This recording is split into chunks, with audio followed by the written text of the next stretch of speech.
much, everyone, for being in attendance today. I would like to call to order the Lancaster Social Equity Commission meeting.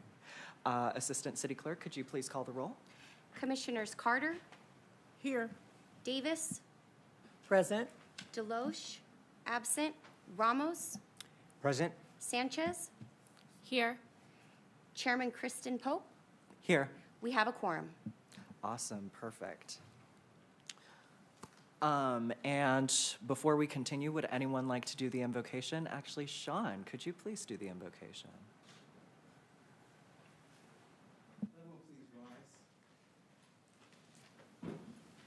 And take this moment to pray to whatever higher power you pray to. For me, it is Father God, in the name of Jesus, we come to you tonight asking for your guidance and your wisdom. Lord, we thank you for the ability to serve, and we thank you for the ability to be here and to be and work with those in positions to serve our community, Lord. We ask that you cover this community with all of your blessings, with all of your love, and Christ the Redeemer's sake, we pray. Amen. Thank you so much for that. I will now lead us in the Pledge of Allegiance. So please stand. Place your right hand over your heart. Ready, begin. I pledge allegiance to the flag of the United States of America and to the republic for which it stands, one nation, under God, indivisible, with liberty and justice for all. You may be seated.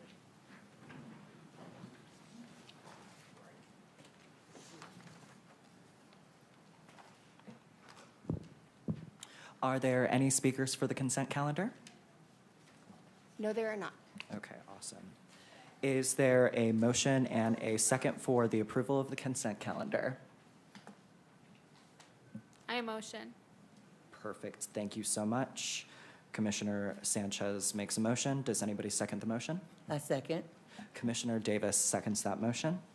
The roll call, please. Oh, awesome, perfect.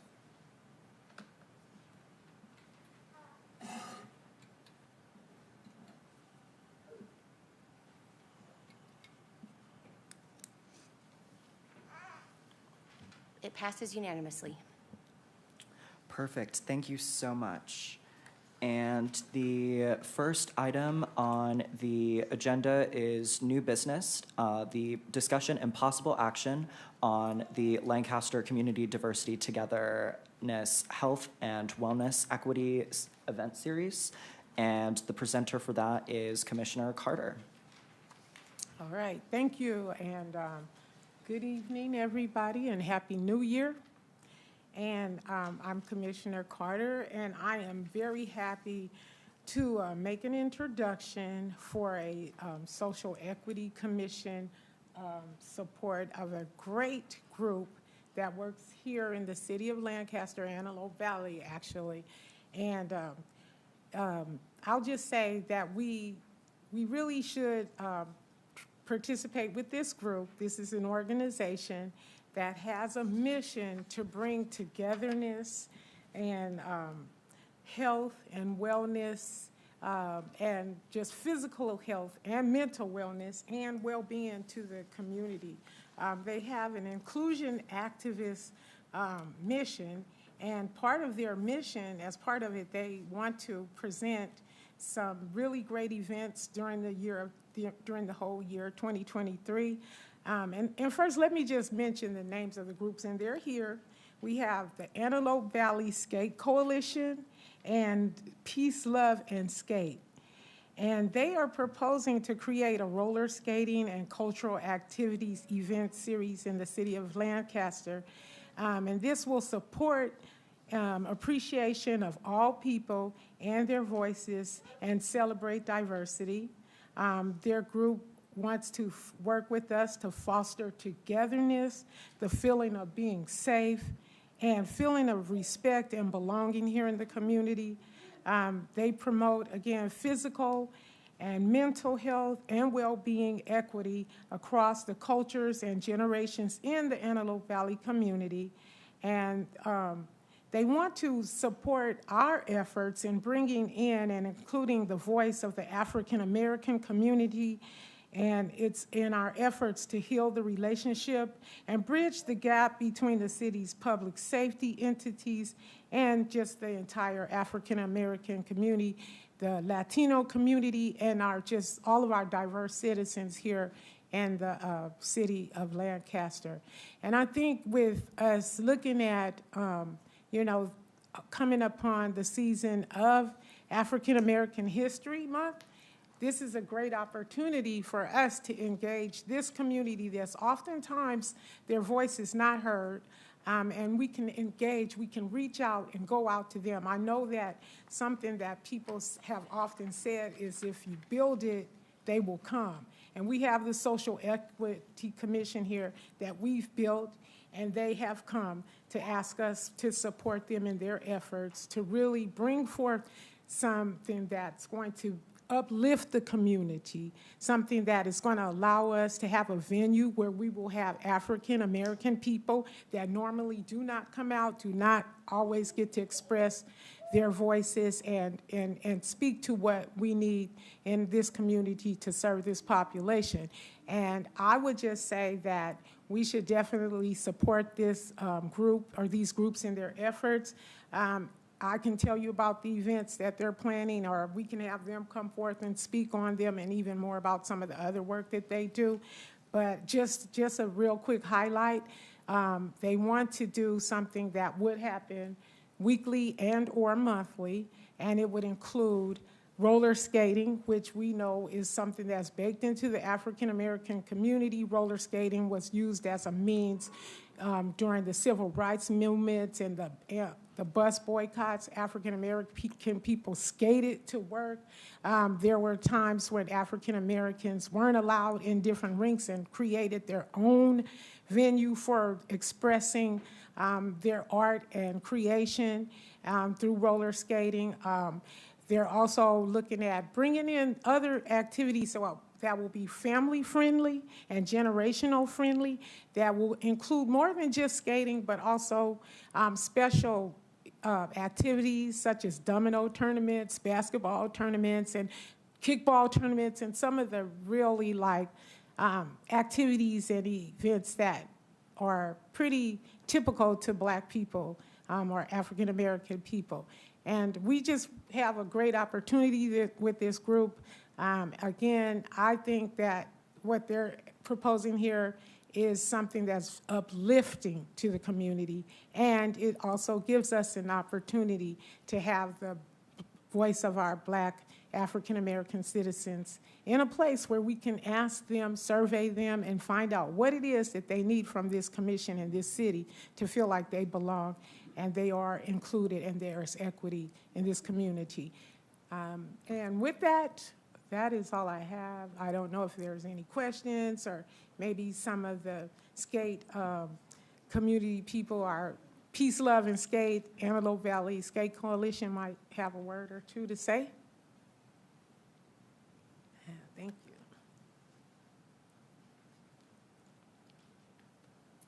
you. Hello, good evening, commissioners. I apologize for not turning that speaker card in earlier. Thank you so much, Ms. Carter, for just sharing that about us. I am co-founder of Peace, Love, and Skate. My name is Daisha J.P. Underwood. Along my father's here too, also a co-founder. And we are really looking for some support to support our efforts. And so just to share a little bit about what we have been doing, for example, in December, we did weekly events, and we were able to bring out a diverse group of people to support, and then we were able to use completely donation-based, use some of that money to give back to Black-led nonprofits here. So our first donation was able to go to Youth with a Purpose, which focuses on helping youth here in the Antelope Valley. And so we're really looking to solve the problem for skaters and rollers. I'm a roller skate enthusiast, but I also do equity work, and I also do professional development and training in that space, in the DEI space. And what we're trying to solve is making sure that we have access to events that are relevant to us and to our community. And we're also trying to uplift and connect our community because of the fact that as skaters, we're having to drive 1 to 2 hours outside of our community and give that money to different places. So we would really appreciate your support, and even just things as simple as finding locations that would be willing to host us, like maybe the Lancaster Community Center or the library, whatever space that we have that is suitable for skating, we can make it happen, we can make it fun. So thank you so much for your time, and we look forward to your possible support. Thank you. Thank you so much. Do any of our commissioners have any questions about the presentations that they just heard? Hi there. Thank you, first of all, for what you just shared. I think it's fantastic. Sorry to have you come back. So in terms of the population, are we talking families with babies, any age group, the whole is it families or is it for youth? It sounds great, by the way. Just want to learn a little bit more. Out. And then in terms of the ask, so it's looking possibly to support for some space. Anything else that you're asking for? We're asking for help with the visibility, which we have been able to generate some traction. But to answer your first question, our events have been for adults so far. But every time that we have an adult event, there are parents that come and ask for, oh, when are you going to throw something for the kids? We had an event last year, but we did it in the parking lot, of the Antelope Valley. I don't know if y'all remember the Dollar movie. I'm born and raised out here, so I'm like, that is my stomping ground. So we did an event there. And so we're just looking for, our ask is for some support to be in indoor spaces. It's the colder months, so we have been looking for indoor spaces. We were supported by Breathe Yoga of Quartz Hill.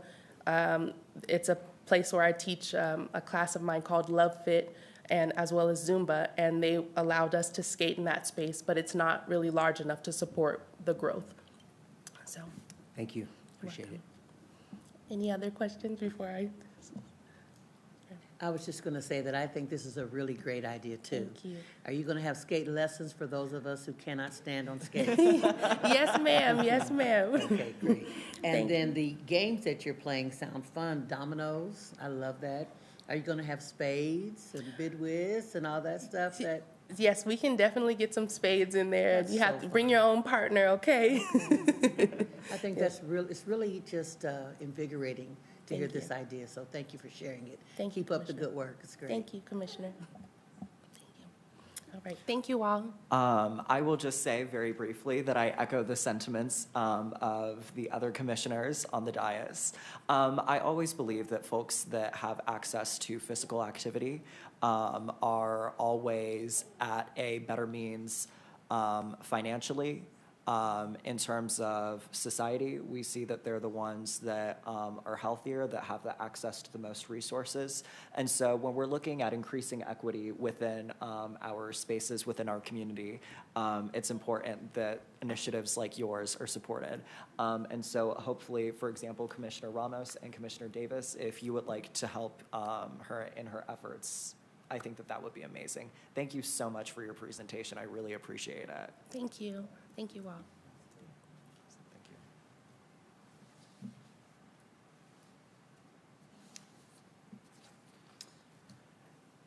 you. And let's see. And do we need to make a motion and a vote for this?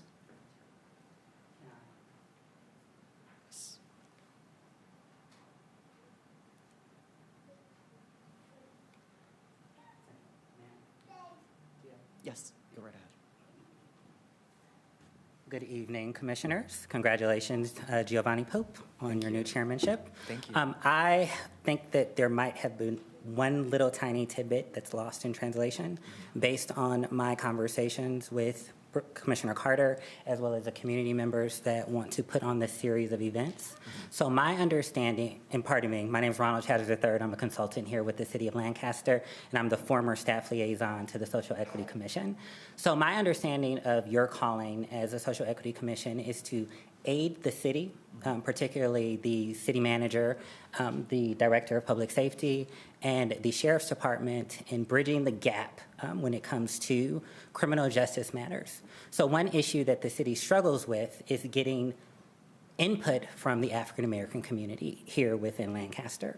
So when you think about the sort of protests with the Black Lives Matter movement that occurred a few years ago, a lot of that was within regards to the experience that Black people were experiencing here in the Valley and around the world, or around the United States. And so my understanding that your commission was formed in response to that.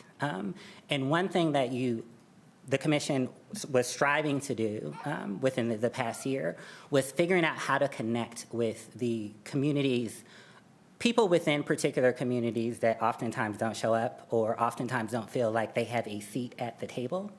So I think this is a unique opportunity for the Social Equity Commission to begin surveying, conducting focus groups, and getting those individuals who don't typically participate at the table. And so what other way? Sure, you can send out a survey or send out an invitation and say, hey, we'd like you to give us your feedback.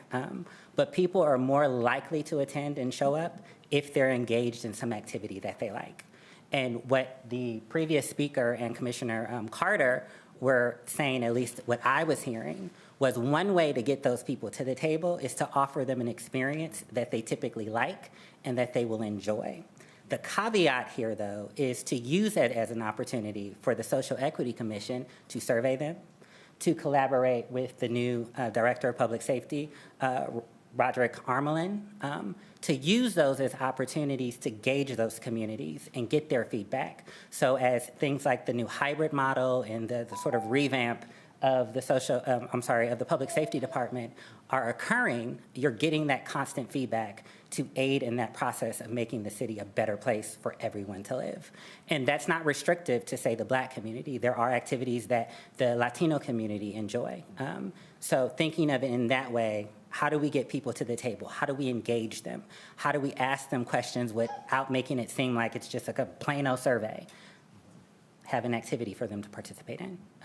And then from there, hey, let me ask you some questions. Hey, let me get you to participate in this focus group on the side, offer you a gift card or whatever the prize may be. But the idea is allowing the Social Equity Commission to gather that information and aid in that process of making public safety and criminal justice as better of an experience here for all people, regardless of their race, of their ethnicity, or their socioeconomic background in the city of Lancaster.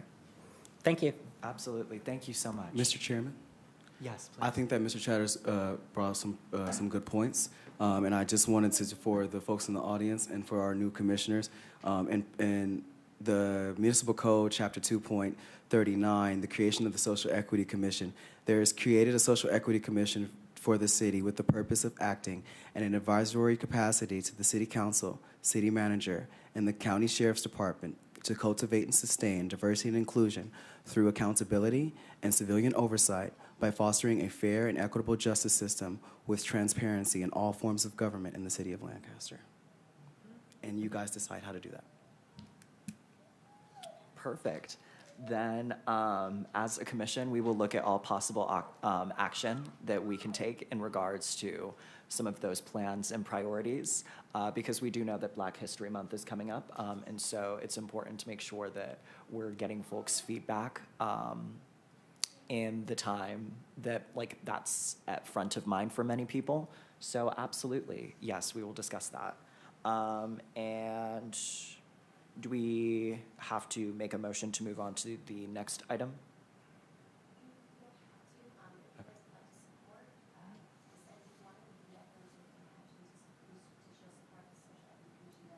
Absolutely. Absolutely, please. Thank you so much. Could you repeat that, please?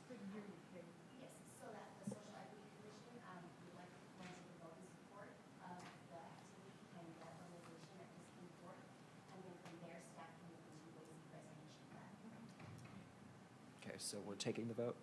Okay, awesome. Perfect. Absolutely.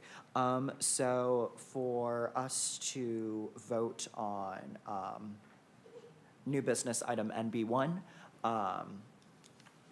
do I just call them to vote on the?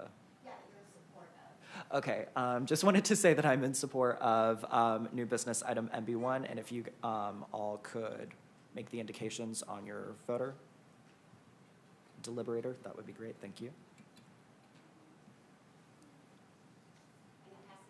Perfect. Thank you so much. And next item for discussion, NB2, the presenter and chief of police, Roderick.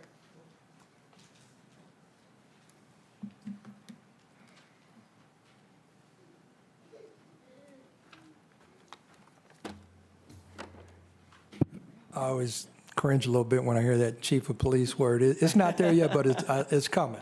It's coming. So, and I just want to comment really fast. So I spent some of those days at World on Wheels, so I'm looking forward to this. Let's make this happen. Absolutely. Let's make this happen. Commission Chair, it's wonderful to be in front of you today, and I want to tell you I'm excited, and I'll comment on that more with the next item, but I'm excited as I look at this group in front of me and the diversity and what's to come. So right now, one of the things that I was first made aware of when I arrived here as a public safety director was the fantastic Juneteenth celebration that this city put on, the first annual. I remember hearing then Chair Cannon talk about it and how exciting it was. And I know, in fact, when I was looking at this position, I researched that and was going to come, but I had something in the city I was working in already. But I'll tell you, I've talked to residents, and it was a fantastic event, and I'm excited about what we're going to do with this next one. And knowing that it takes planning, and that we need to plan and make it an even bigger event and even celebrate it even more, I said, let's put this agenda item up so we could briefly start to discuss it. And what I've been told is that Mr. Chatters, Ronald Chatters, is the city representative to kind of work on getting this thing going. So I've asked him to come in front of you and give you a small presentation on it today. Thank you.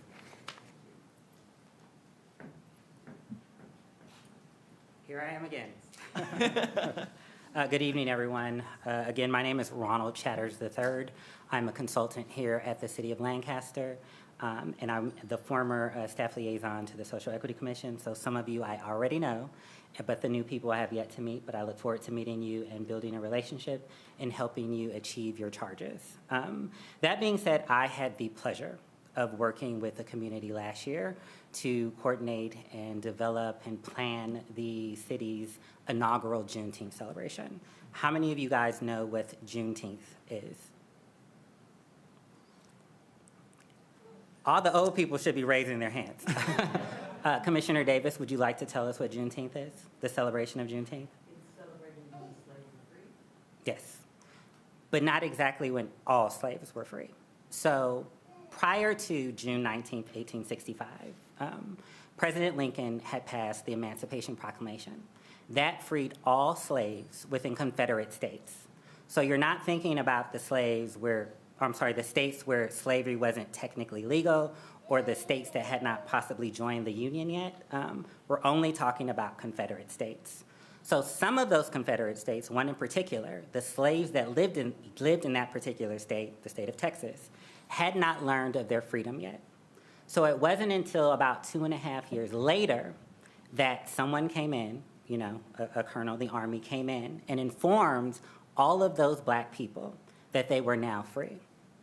So mind you, slavery had been eradicated in all the Confederate states according to law, but years had passed before this last group of people found out that they were no longer property of their slave owners.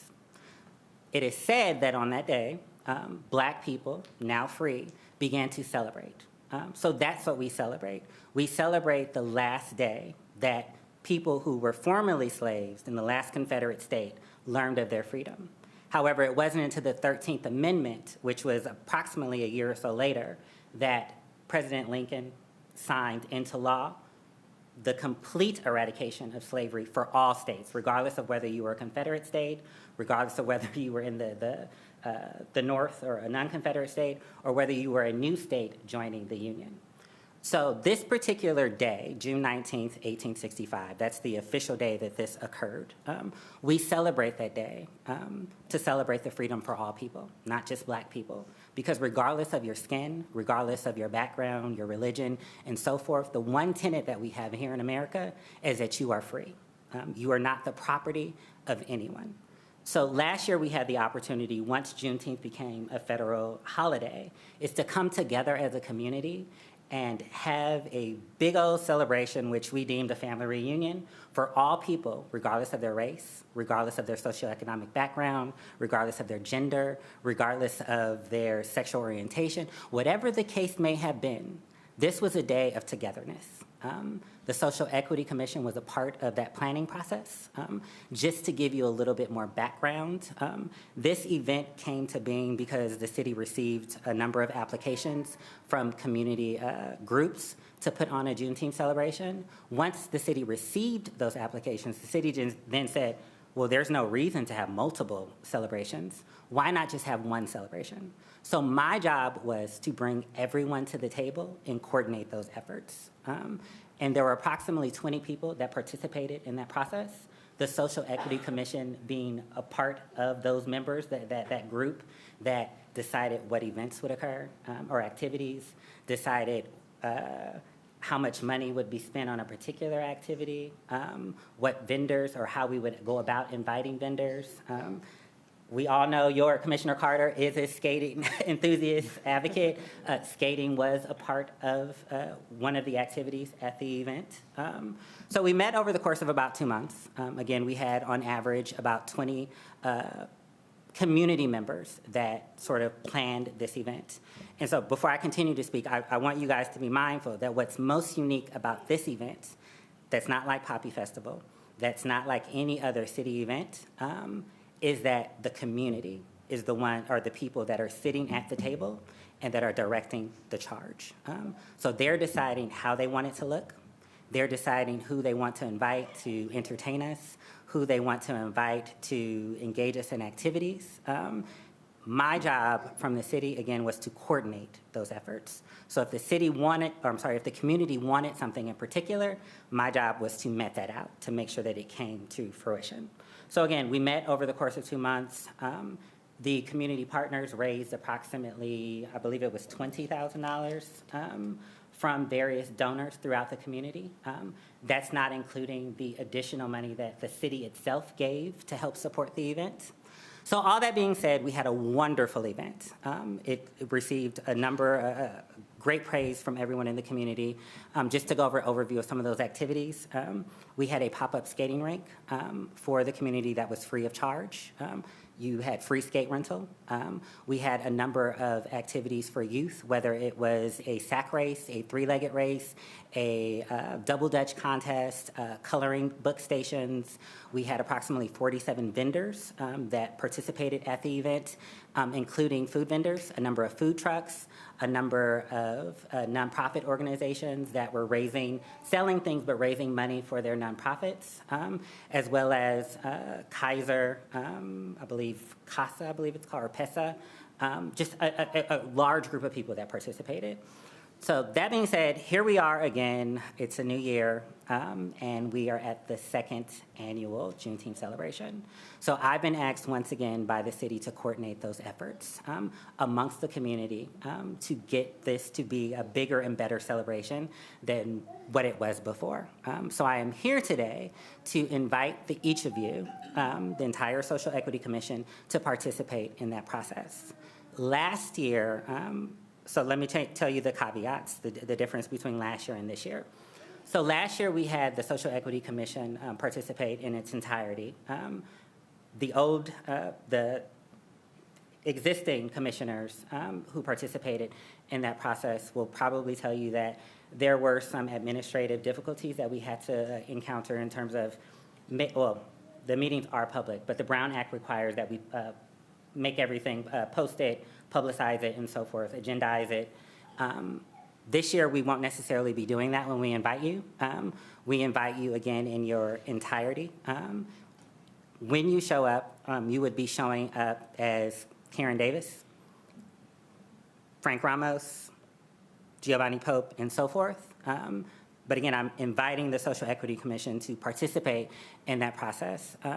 Because of the difficulties encountered last year, we didn't think that it would smooth the process of us having to go through all of those administrative difficulties, having people, staff, the assistant city clerk would have to be at all of the meetings if you guys participated. But this would most importantly be an opportunity for you to interact with the community and help plan the event. So once again, I'm here inviting you to participate. I will share the meeting information with your staff liaison, Tracy Stewart, in the Public Safety Department to let you know when those next meetings will be. I can let you know that our next Zoom meeting is on January 25th, which is a Wednesday. Our meetings will typically occur on Wednesdays. I do understand that you guys meet every third Wednesday, but the idea is on that particular third Wednesday, we will try our best to delay the meeting, so push it back. So those of you who do want to participate, you can come here, have your meeting, and then join us for that community planning of Juneteenth. So again, Juneteenth is really about community. It's not about me. It's not about y'all. It's about the community. And this is the first time that an event is truly being planned in partnership with the community, by the community. Does anyone have any questions? I don't think so. I think that that was a pretty thorough explanation of your efforts, and I appreciate that so much. And I know that we're going to look into forming a subcommittee on Juneteenth, but other than that, I don't believe any of our other commissioners have questions. Oh, awesome. Please go right ahead. Sounds really, really exciting. I do have a question, and honestly, it might be for our city manager, attorneys. With us being invited as individuals, it makes sense in the sense that it takes away the Brown Act, right? But I just wanted to maybe just share with the audience and with my fellow commissioners if that's something that has been vetted, or maybe we need to vet just to make sure that we can show up as ourselves and not as the committee. So thank you for that. You can show up as yourself. So this is the additional caveat. When you show up, you cannot discuss any commission business. If you discuss commission business, that would be a Brown Act violation. You would have to table that until it's agendized, and then you would discuss it in this form. So again, you can show up as Frank Ramos, participate, Ms. Commissioner Karen Davis, participate, but you cannot discuss any official Social Equity Commission business at those public meetings. Thank you. You're welcome. Appreciate that. Commissioner Carter? Any other questions?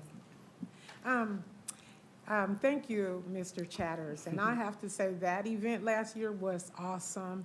And if I remember, it took about, 2 months? You had about 2 months to plan the whole thing? Yes. And it was awesome. Do you know, or does anybody know, did you guys take any data on how many people actually attended? Unfortunately, we didn't.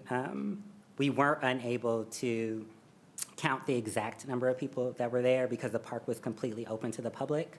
And there were multiple points of entry, but we estimate that there was anywhere between 800 to 1,000 people at the park at any given time throughout the day.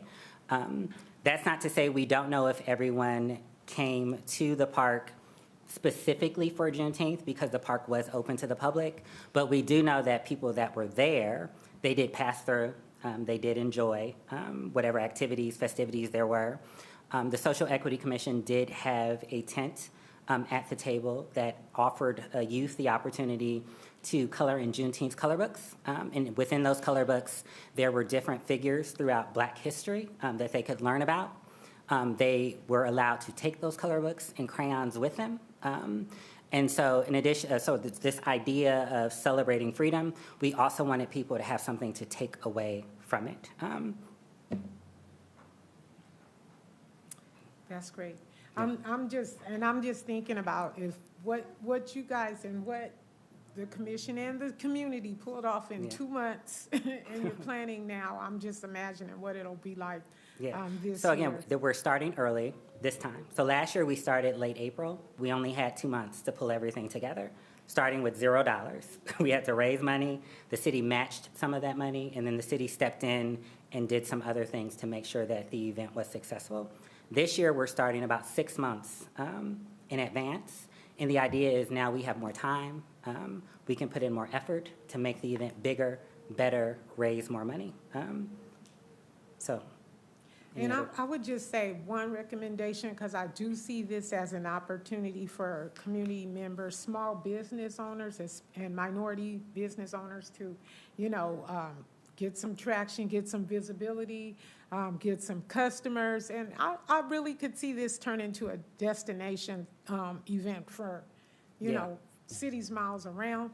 But I think that we have an opportunity right now to start like onboarding different small business owners that would really want to participate and supporting their ability to participate. So I would just say, I would hope to support and act as any way that I can to help, do Yeah. some outreach to the Thank you. small Thank you so business much. So again, you guys are all invited to participate.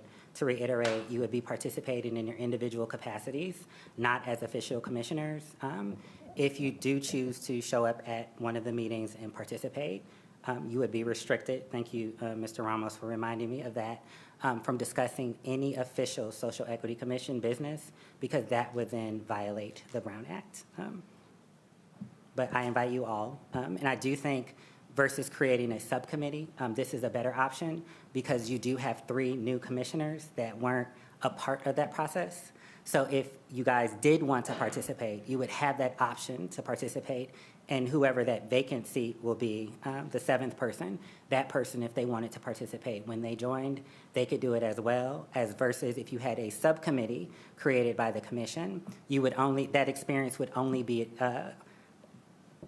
experienced by 3 people. And so this allows everyone the opportunity to participate if they so choose and if they have the time. Deputy Mayor Cannon. Oh, yes. So just for a little bit of clarity, right? So if you did take the recommendation to make a subcommittee or not, a subcommittee can meet with the Juneteenth event committee, and there will be no Brown Act violations. When it comes to the efforts the way we did it last year, I do remember, and just to let the new commissioners know, it was a bit of a hassle to juggle the Brown Act, agendize items, publicize meetings, and things like that nature, and really get some work done. But that being said, there is more time this time around. Last year, we remember when we did it as a commission. We did it under council direction, and Mr. Chatters was our staffer, and he did great work on our behalf. But this time around, we do have a little bit more time. So it would be up to the commission to decide how you guys wanted to move forward. If you recall the last, the recap meeting that we had about the Juneteenth event to the city council, that public meeting, I'm forgetting the month, excuse me. But after the Juneteenth meeting, we did get direction from council to do it again next year, bigger and better. So I spoke with the mayor about this, as far as I can tell, that hasn't changed. So however the commission decides to move forward with this, would be how we would go forward. Okay, awesome, perfect. I did have a question. Yes. Commissioner So Davis. as a commissioner or as a commission, we don't have any leadership in this capacity. We are just supporting as individual. You would be supporting as Community individuals. There are a number of subcommittees that are created. There is the arts and entertainment, logistics and sponsors, vendors. I believe it's history and arts. So each of those subcommittees have chairs. You would then have the ability to offer your services as a chair of one of those committees or co-chair, but you wouldn't be serving in an official commissioner capacity at the planning table, but also being mindful that the planning process is a community-led process, that when I sit at the table, there are a few people here in the community that participated in it. We're all equal. Just to give you some more background about that equality and that neutrality. So we went back and forth about who would be the lead for the event, whose name would be on all of the paperwork. It was going to be one entity. It didn't work out with that nonprofit, that entity. It then switched to another entity.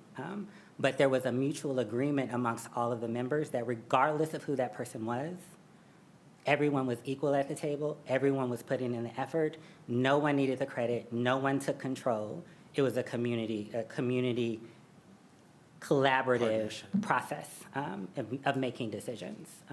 So even to give you some more background, me being the city representative and liaison or coordinator, whatever you called me, I never made any formal decisions or voted on anything. My job, again, was if you told me you wanted something and the community members that were sitting at the table voted on that and it was a majority in unison, my job was to help make that a reality. And so that's the process. So even if you guys did create a subcommittee and that subcommittee sat at the table, that subcommittee would still be sitting at the table like all of the other representatives there from the community. Understood. Thank Yeah. you very much. You're Commissioner welcome. Davis, to answer your question, the leadership role or whatever role that the commission would take with regards to Juneteenth per council direction at the Juneteenth recap meeting last year is up to the commission to decide. So these are recommendations. So however you guys decide to move forward, council has given you the direction to do so. Very good. Thank you. Thank you for So clarifying. if the commission wants a specific activity at the Juneteenth celebration, the commission can, talk about it, discuss it, vote on it, and things of that nature. But again, at the table, everyone is the same. It's a community-led process. So it's different from the other city-sponsored or partnered or organized events, where at this particular event, the community takes the lead. Very good. Understood. Thank you. Perfect. Thank you. Any other questions? Do any of the other commissioners have any questions? Okay, I have no further questions at this time. Thank you so much for that presentation. Yes. Mr. Chairman, should you, should you choose to do a subcommittee, this would be the time to make that action. Okay, awesome, perfect. And how do we officially declare that we are making a subcommittee? Do we have to vote on that? Actually, we don't have to do a subcommittee because everybody is allowed to attend. This could go through our legal division for the city. So absolutely, even if you identify, if somebody says, oh, you're on the Social Equity Commission, that's fine, you can identify that. It's just you're not discussing official business. So we thought it would be a great opportunity for the entire commission to be able to attend and enjoy and contribute. And if you guys actually want to do like a food or some specific activity, that's when we can bring it back into the subcommittee. Absolutely. So Juneteenth is commission business. So if there is a quorum of members of the Social Equity Commission at the Juneteenth event, that would be you guys discussing commission business. So if you decide to make a subcommittee, then you would avoid the Brown Act violation either way. So do we have to make the action to create the subcommittee now, or will we do that later? Okay. Yeah, you all can attend the next meeting, and if you feel that it's necessary to contribute in some way that you're not feeling that you're able to do so, then you can definitely bring it back to the table, we can agendize it, and you guys can discuss it further. At this point in time, if you don't feel that you guys would all like to attend and just kind of see how it goes and play it from there, absolutely. Okay. I think that we should table the discussion of a subcommittee till the next meeting, if that works for everyone.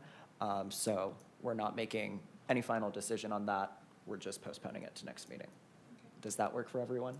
Perfect. Thank you so much. Let's see. And now on to the third item, discussion. Were there any speakers for NB2? Any other speakers? No, there are not. Okay, awesome, perfect. And then we are moving on to item NB3, discussion and possible action on Social Equity Commission 2023 quarterly goals.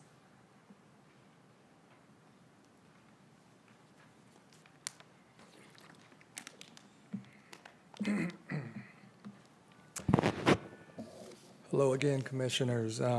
Just want to say really quick, equity, social equity has been extremely important to me my entire life.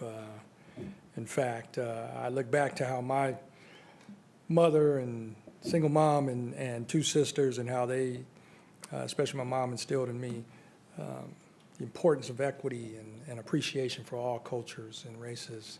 And that's why when I took this position and found out that I got to work with this commission, I'm unbelievably excited. And that excitement has grown because I'm looking at this commission in front of me, and I know we're going to do some great things together. So wanted to take a minute just to speak with you and discuss maybe quarterly goals for our commission and what we can do and how we could set things. But first, I wanted to absolutely point out some of the great events that the last year's commission had accomplished and had participated in. And I may not even have all of them present with me, but I did want to point out, that commission participated in various community engagement activities ranging from youth job fair, Poppy Festival, farmers market, obviously the first inaugural Juneteenth event, which was just discussed, and the city's economic development and real estate department's home program. So building on that, I think we're going to even do much, much more with this commission, and I'm truly excited about that. I know I envision hopefully seeing additional presentations and things brought forward for you, like with Commissioner Ramos when he came and did an incredible presentation on DCFS, and seeing those same presentations from our sheriff's department on, some of their training and policies and practices and procedures, and other social service entities, identifying the many equity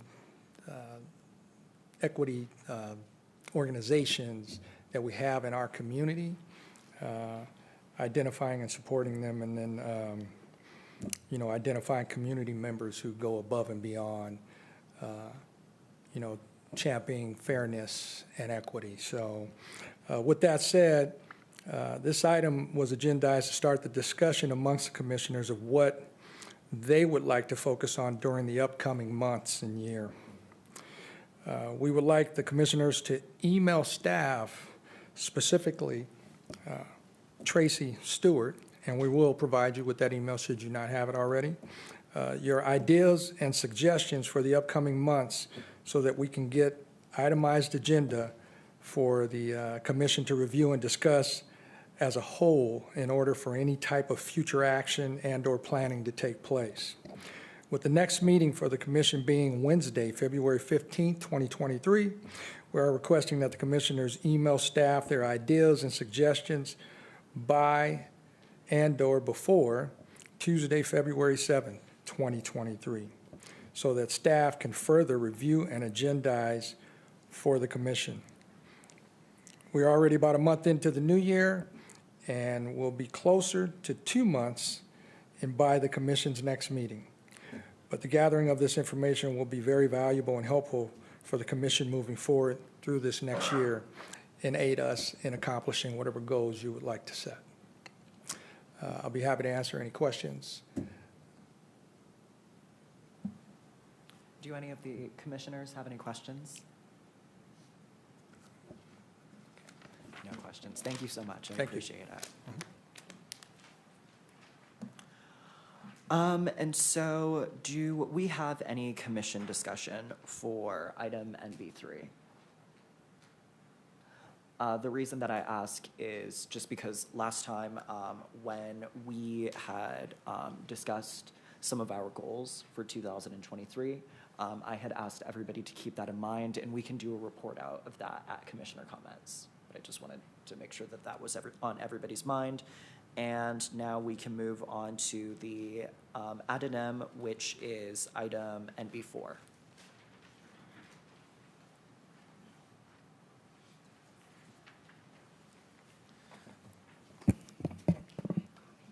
Good evening, Chairman Christian Pope and Commissioners. I come before you this evening to give you an update. Last commission meeting, we talked about a targeted approach to bring in our youth and young adults to stigmatize dangerous vehicular activities. And I had well, let me back up. So I'm on a different side of the dais this time. Some of you already know, but for the community and for the ones that do not, I am now Sean Cannon, Deputy Mayor and the Commission's liaison between the Mayor and Council, and direction and advice to the Mayor and Council will most likely come through me or your chairman or the city manager and his designee. So the item before you today is how we are going to make Just Snap It happen. And so I just wanted to turn it over to somebody that's been working really hard over at CNBC and Safer Streets, one of our city staff members, Candace Vanderhyde. Perfect. Thank you so much. Good evening, Commissioners. Thank you so much, and thank you, Sean. And I want to also thank our city manager for putting us together, actually. I think it was really serendipitous that he did because of the progress that we've made in the last few years with CNBC campaign, and are really prime for the what next, and the what next is exactly this piece and this vision of Just Snap It. But before I get into that, I want to give you a little bit of history in case you're not familiar with CNBC. Nearly 20 years ago, the city of Lancaster embarked on engineering a better city from a traffic safety perspective, and ensuring that our roads were, some people call road dieted, we call it right-sized, so that they really are reflecting the growth that we had currently experienced, coming out of the booms of 80s and 90s, and then what we see for our future, how we want to redesign our city to be a more livable city, a more equitable city. So you'll see up there, we've got our master plan of trails and bikeways. We had a safe routes to school master plan. We put together a complete streets master plan, as well as in 2019, a systemic safety analysis report. A lot of what we learned through all of those efforts was, and the community engagement piece primarily, and then the data, those two in tandem, is that really one of the biggest reasons why we have certain types of crashes are because people are not utilizing the facilities properly. Pedestrians not crossing where they should cross for the safest purposes. Bike lanes, we didn't necessarily have enough to accommodate and really set aside so that the people that need to utilize bicycles for essential transportation purposes could do so with a designated lane for themselves. And furthermore, that our streets were built out so big at that point in time that it really was like an open highway for people to go as fast as they felt comfortable going, which meant that if they got into a crash, it was more than likely going to be fatal. But at the same time, you can only engineer so much. And we were engineering and securing funding, and the staff have all been working for all these 2 decades and doing that. But there was that piece of education that was missing. Really helping people learn to understand and respect the road and the road users, no matter how they use the road, equally. So that's actually where the idea of the CNBC campaign came from. It's also when we realized that we needed to do a refresh on our Safe Routes to School master plan, and that we needed to take that systemic safety analysis report, which was really data and engineering heavy, and bring it up a notch and try and meet the expectations of the Department of Transportation, the Fed level, where you're looking at not just engineering, you're also looking at education, emergency services, and equity. So, and enforcement is actually one of the state goals as well. So that's when, actually in the last 2 years, we spent the time doing those updates. We refreshed the master plan for the Safe Routes to School. Council adopted it this last fall. And we created a local road safety plan that's more inclusive of all those other elements that really are all working together when it comes to our ability to address traffic safety. But back to 2018 and the CNBC campaign, the idea was very simple. Let's just put the most basic messages of the most basic issues we have with traffic safety out there for all road users to see, and try and have an impact on the way they move in and throughout the city. So we have, ride right in the bike lane, eyes up, phone down, make eye contact, those really were getting at the heart of it. We did all of that. We did a social media campaign. We did safe routes to school wayfinding on the side of the cabinets. And then we also went and focused all of the placements of that initial campaign in the heart of the city where we saw the most bike and pedestrian crashes occurring, in particular relevant to the K through 12 audience. Those are our most vulnerable bike and pedestrian users. At that time, that's what the statistics showed us. Within 6 months of the cabinet wraps being out on the street, we saw a 30% reduction in those crash types. We had previously been seeing an increase year on year for fatals, and 1 year later, we had 0 fatals. So it was clearly having an impact, whether subconscious or otherwise. And we actually garnered a lot of support, a lot of community support. Instead of catching flack on social media for a variety of different things that we do or don't do as a city, we were hearing from people saying, thank you for bringing this to my neighborhood.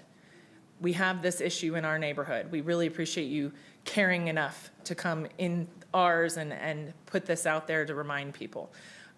We had a lot of businesses and individuals that take an interest in traffic safety, whether they're a bike repair shop or they're a cyclist or they're a school district.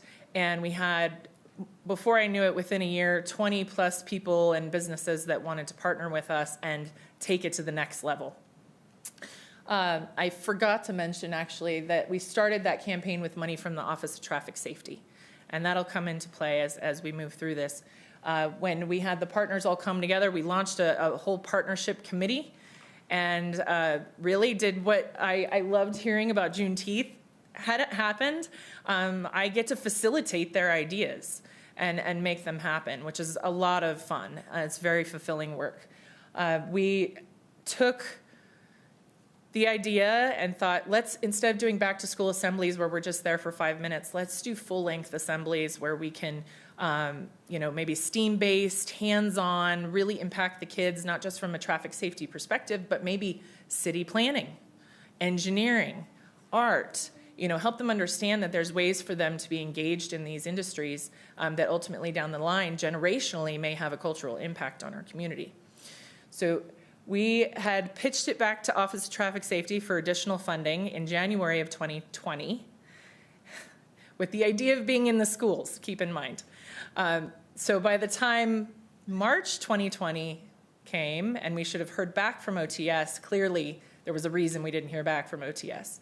We then thought, well, what are we going to do if the schools are not in person? And we came up with an alternative idea with the help with all the partners, which was to create a distance learning friendly set of curriculum out of our initial idea for the assemblies. And so by the time OTS was actually able to reach out and say, hey, we still want to do something, but do you have any ideas of an alternative? We went ahead and showed them, we put together a whole set of curriculum and we're ready to launch it. And we did that. They went ahead and funded us to do that, and we launched that in October of 2020. We also had bike repair clinics that were distance-friendly approved. We serviced 300 K through 12 students during COVID, which then allowed them to have recreation, health, and wellness opportunities when they were stuck in the house doing distance learning all day long.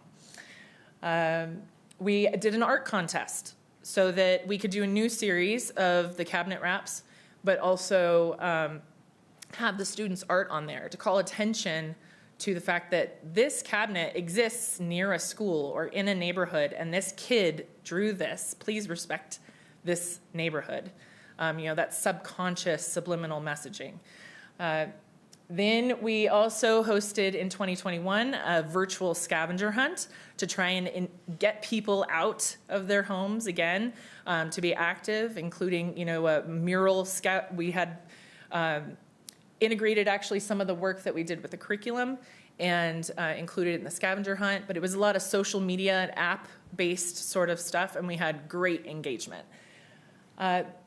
Then we had Waste Management say, we love what you're doing. We want to get involved with helping the kids with the bikes, but we know there's kids out there that don't have bikes. And we said, yes, that we definitely have that issue. And they said, we have too many bikes in the landfill that they could have right now. They just need a little love. Let's keep them out of the landfill. So that's when we came up with the Recycle Bike Donation Program that launched January last year. And we collected more than 400 bikes in 3 hours. Yeah. The partners were able to scrap the metal and get a donation for the stuff that we couldn't do anything with. And they took parts off of bikes that could be used for better purposes. And ultimately, they rehabilitated and we gifted more than 200 bicycles back into the community. Straight to kids. We worked with Antelope Valley Boys and Girls Club and the Children's Center primarily to do that. But we also had an open call at one point last summer before back to school for free bike helmets. And we had a number of parents saying, I really need my kid to be able to ride his bike to school. Is there any way I can take advantage of this program? And that's how we were able to rehome some of those bikes as well. Yeah. All this being said, we couldn't have done it without the communications team here at the city because they have mastered the art of social media. We have had lots of success, and I think notoriety is a result of the fact that we've been able to connect with our community in a different way. One of the things that we've learned through the Safe Routes to School Master Plan refresh that we just did, though, and some of this work, is that there's a gap. There is a gap in the way we're able to connect with the K through 12 population. Really, CNBC resonates with parents and grandparents and the K through 8, K through 6. There is a gap there when it comes to high school students and young adults. And there's a gap there when it comes to our lower income and most vulnerable communities of color. We have identified those neighborhoods through our local road safety plan update. And there's actually a really cool map. It's hard to see on the PowerPoint, so I figured we'll distribute it to you afterwards. But you can clearly see where the schools are, in particular the high schools, and where those vulnerable communities lie. So there also is a disconnect in where the messaging, the types of messaging that we need to get to that high school and young adult population. So when we did all this work in the last couple of years, we actually, for the Safe Routes to School Master Plan update, did not include the high schools. We decided we wanted to approach that differently. The issues for them are not necessarily engineering related. They are heavily more education and also more traffic circulation and safety related. So all that being said, in connecting with Sean, realized like this Just Snap It, which he clearly has a passion for, but articulated that it's really intended for that high school and young adult audience and the types of messages that audience really needs. It was like the light bulb moment, that syncret, where everything just came together. And so now we are working on an idea for, and I'm just going to see, perfect fit for reaching high school and college drivers. This is a national statistic.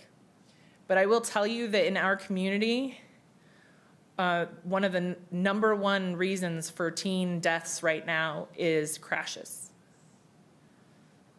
It's very high. And furthermore, the driving under the influence.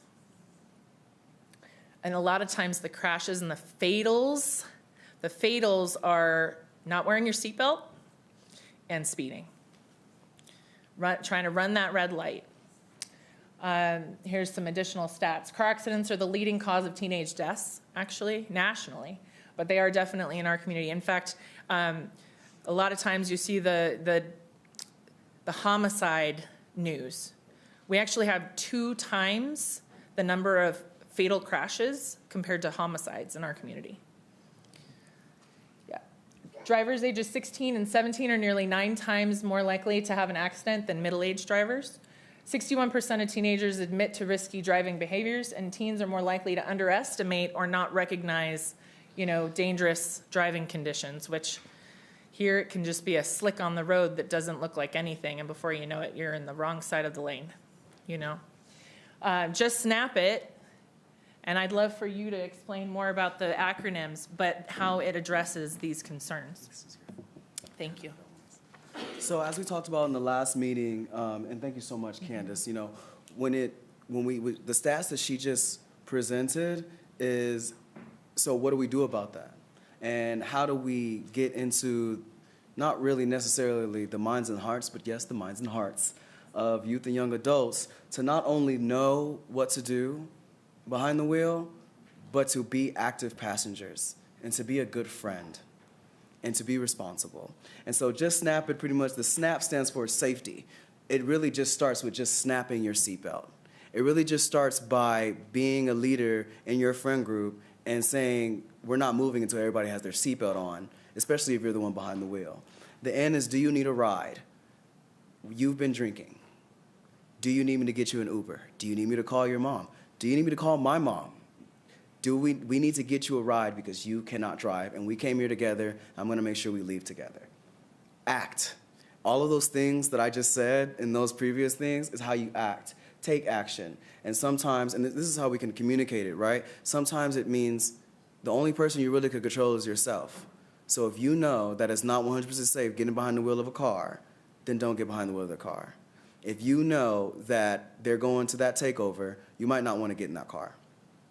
And peer pressure. I've been talking to our sheriff's captain about that, and we've been trying to go back and forth, like, do we use the term peer pressure or do we use the term peer encouragement? And I think that we should use both, because in some instances, we need to encourage our peers that, hey, let's do this right. Let's do this the right way. Let's do this safe. And sometimes in order to stigmatize, there needs to be peer pressure. There was a time when growing up and into the teen and young adult years, if you've watched Grease, that smoking was cool. Nowadays, smoking is not cool. If you have a cigarette on your profile, you're probably going to get blocked. So we're trying to emulate the same thing with this. So yes, there is some peer encouragement here, where we encourage each other and thanking each other for keeping themselves safe and your peers safe. But it's also peer pressure, where we're just like, that's not cool. And we also have seen in some of the stats that Candace talked about and was talking with our sheriff's department, is that some of these accidents that have happened in our own community could have been avoided if a driver wasn't trying to impress a passenger.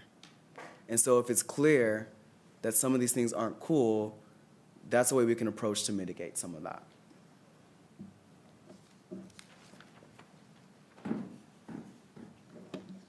So I hope you can see the fit in what's next for CNBC is really for us to be addressing that high school and young adult population. We really feel like Just Snap It has a really good head start on the vision for how to bring that messaging to them.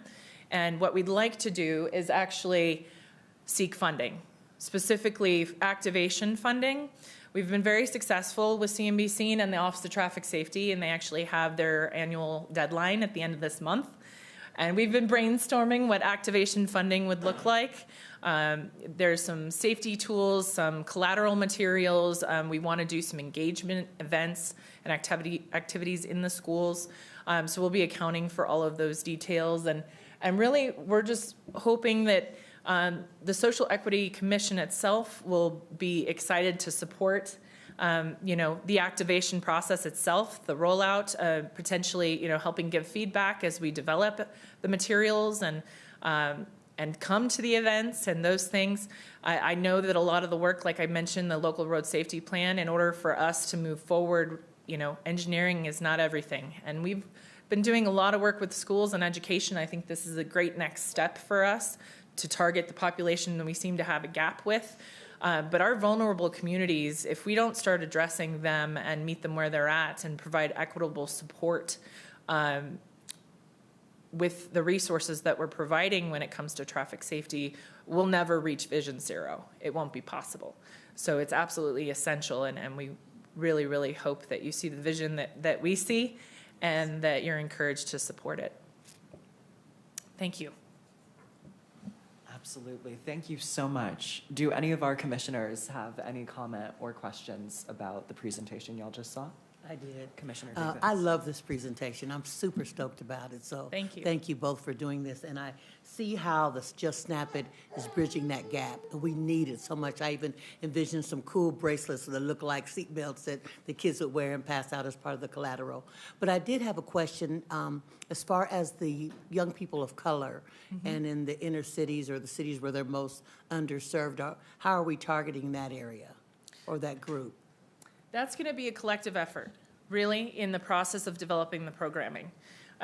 Because I hate to say it, but I can't really understand your life experience the way that you do. And in order for us to reach those kids, those young adults who really need that good head start with how to be a responsible driver, how to be a responsible young person traveling in our city, and they have a completely different life experience than I do, it's going to be essential that we have a committee of people that are going to help us develop that programming and figure out the best method for, rolling it out and connecting with those people. Thank you. It is different, so I'm glad you recognize that. It's a whole different animal. So thank you for that, and I want to be a part of doing that as Terrific. well. Thank That's you. great. And if I could just piggyback on what Candace said as well. So our schools are very diverse, right? And so when we reach and when we do the outreach in the schools and when we use our, incorporate our impact team to help us be ambassadors in these schools, it's going, because the proportionality of children of color that are, or young people of color that are at risk, how we're going to approach this is going to translate into bringing that number down regardless. And how we're going to approach it is that no matter what a student's color is, no matter what a student's background is, there's going to be one student, at least one student for every subculture in a high school or in a college that knows somebody who was injured when didn't need to be because of dangerous vehicle activities, or who died and didn't need to, or is behind bars right now and didn't need to be, had they said something, or had somebody in the vehicle said something. So helping the children to understand that we have a responsibility to each other to speak up. And Absolutely. I guess encouraging them and giving the proper education so that they feel confident enough to speak up. And being honest, only they Right. can do it. Only you can create a generation of safe drivers. Right. I think it's great. Thank you. Very good elaboration. Thank you. And actually, just a note to that, a nod to that, which is, I think, one of the reasons why we get each other and the purpose and the vision for this collaboration so much. See and Be Seen was actually, that brand was developed by a team of students, high school students. And it was them deciding that they wanted to, everybody to show that mutual respect in the way that they travel in and around the city. It's ironic that it's not resonating, but again, the messaging that was developed after that with those safety messages really are not meeting them where they're at and the messages that they need to hear, because the risky behaviors that they're engaging in aren't the same, so. Do you guys work in any way with any bodies to kind of like get to the root cause of why these particular students or people in this age category, and especially those of color, why do they participate in such risky behavior, and what can be done at that root cause level? Are you guys doing anything? There has been a lot of research done, a lot of research. In fact, I was just reading a new paper that came out today from the Vision Zero network that's called Equity Strategies for Practitioners. And it outlays quite a lot of background research.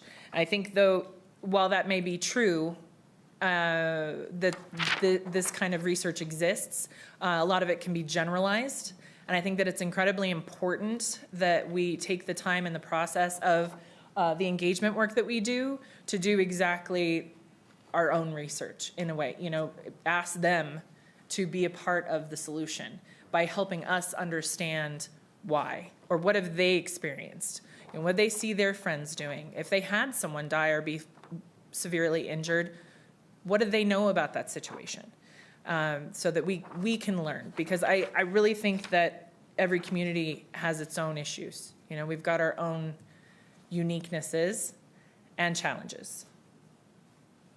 And for me, I'm gonna say, I'm envisioning it some like fishbowl where you would bring in these students, these people, these populations, and really just have them do a discussion amongst themselves and, you know, I would love to see that and really hear it. I just imagine that there's some really heartfelt reasons that perhaps the value of their own lives and themselves might play a part in risky behavior. So I'd like to really, you know, see some, I don't know, root cause analysis and just going deeper and seeing even how to bridge, because I'm sure there's more to it than, you know, we can just see on the surface. And that's part of the equity component of it, is what kind of research and how can our community of young people help us bring our local number down so that other communities like ours in the county bring their local number down,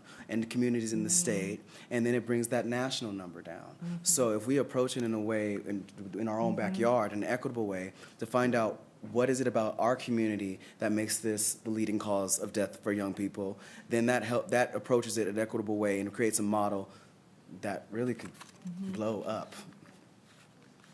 And to that effect, it's an onion in a lot of ways, in particular because of the driving under the influence issue, but also because of the peer pressure issue, and because,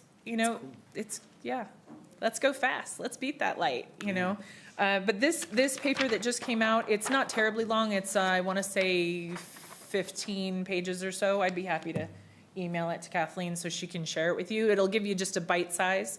But as there's other material, I'm constantly reading about this subject matter. It's my passion. So I'll be happy to share things as they're specifically applicable. I just wanted to say one more thing, okay? I really like the presentation, and I want to make certain that we understand that whenever we do any collateral of any sort, it should reflect little brown babies, little black babies, little black kids. They should be in everything that we do. And I know that I did a presentation not long ago where it had all the hands raised up of all the kids. And oh, yeah. Yeah, it was black and white. But what really should have happened, it was going to reflect, you should tell that it's a brown hand. You should see long fingernails on some of the hands. You should see tattoos on some of the hands. It should reflect our kids now. So I just want us to be certain that we do that. I think that was a really good picture. I really like that picture, but I just want to make certain that we're intentional about doing it. It can't be, it has to be intentional, because otherwise we forget, because to many of us, it doesn't matter, and we don't make a designation about color. But it's important that we do, so that others see themselves and see their lives changing or being transformed because they see what can happen. I agree, It was 100%, maybe 3 million %. And that is one thing I think, especially for the high school and young adult population, will be incredibly important. The C&B Scene campaign had to be for everyone. So you'll see the characters that are we chose that color, I should say, the kids chose that color palette for that reason. They were trying to make it anybody. So he's pink sometimes and yellow sometimes and green other times. Yeah. I do have a quick comment. I just want to applaud your work, and I strongly believe that it's important to provide these type of resources to our youth, especially within our community. So thank you for your presentation. Thank you. I also want to say I'm very impressed. This is it's one of those, it makes perfect sense, and really it's a lot of our youth. I love what you said, Commissioner Davis, about, the picture with the tattoo. I mean, it's the kids that are out there. They need to reflect the community, whatever we decide in terms of the appearance of the flyers or all the work that's being done. But I think we also have to remember there are parents who don't want to buckle up. So if we can at least minimally start to connect the youth, the young drivers, maybe there could be some intended positive consequences by having a parent say, all right, I got you, I'm going to put mine on. I've driven before when I've had adults in my car, and I'm like, excuse me, put your seatbelt on. So it could be a nice little additional benefit when you have these young leaders who may tell their caregiver, look, this is what we need to do, and it's going to be a positive impact for all down the line. So I applaud it. I think this is fantastic. Thank you. Two quick anecdotals for you. After we did our first series of back-to-school assemblies, where the school had their back-to-school assembly, and we went for just a quick presentation to give them the 4 safety messages, and we gave away like those reflective wristbands and some zip ties or keychains for their backpacks, so they were reflective. We actually got anecdotal narratives back from parents, sometimes on social media, sometimes through the school district, that they were like there'd be parents that were chuckling that their kids corrected them about crossing the street mid-block. And we should use the crosswalk, Dad, which is, but the reason why we decided to focus our education efforts on the K through 12 when CNBC programming came to be versus the general campaign itself was because of the example that Oslo, Norway gave. They are the first city in all the world to reach Vision Zero, but they started it not yesterday, they started it 50 years ago. And when they started it in the schools. So they are now on their 3rd generation of people in their community that now have a completely different, they've had a complete cultural shift in the way that their city is designed, yes, but also the way their people think, feel, and act in relationship to traffic safety. So that's my goal. My great-grandkids will, have that same sort of life experience. Thank you. Thank you all. Thank you. Thank you. Good job.